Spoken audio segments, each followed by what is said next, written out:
Hey, I was asked to talk about the future of technology and creativity.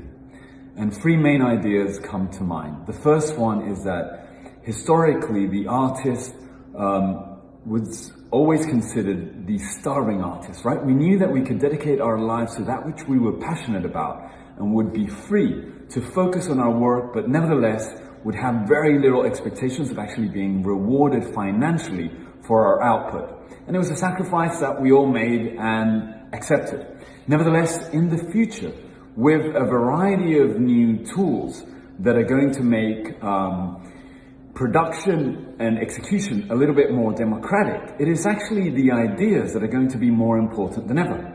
Because within a global market, ideas can actually be incredibly disruptive and multiply exponentially the output of any equal group that has the same tools, right? So for the first time in history, maybe starving artists won't be so starving anymore. And we might be able to have a more important role within society where we're no longer just inspiring, but actually we could be contributing to the creation of the tools that disrupt and change society. That's idea number one. Idea number two, I want to base it on Edison's famous quote: "Genius is 1% inspiration, 99% perspiration." If up to now, historically, in the creation of any new invention, it was only 1% of the time that was actually dedicated to conceptualizing, and 99% of the rest of the time was all about executing that concept so that it could finally come up to fruition, this distribution of our time no longer will make sense in the future.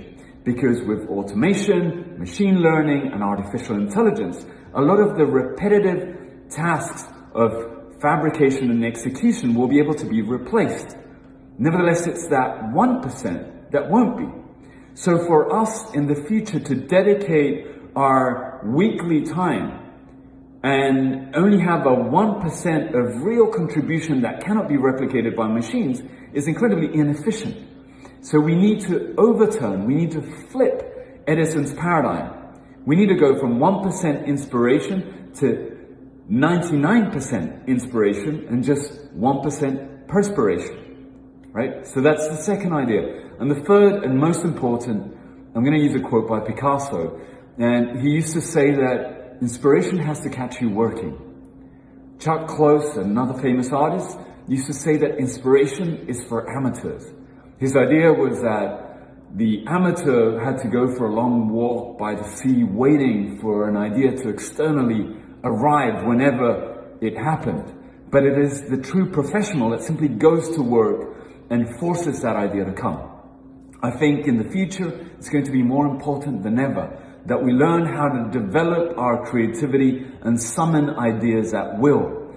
And so in the similar manners that we have understood that to stay physically healthy, we need to run, we need to exercise, go to the gym, etc.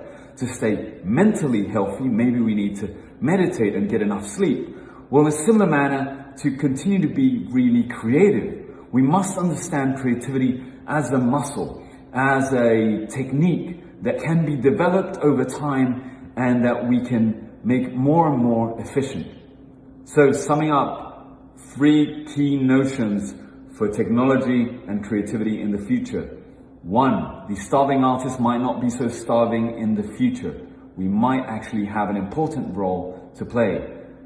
Two, it is no longer 1% inspiration, 99% perspiration. We have to flip Edison's paradigm so that we can spend most of our efficient time being inspired and being creative. And three, to do that, creativity has to be summoned at will. We have to be incredibly professional at developing the highest potential creative outputs that we possibly can.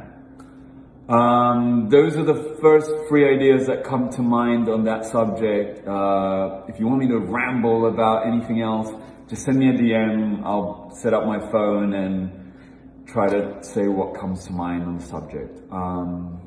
Thanks for your time as always, and I hope you have an amazing weekend.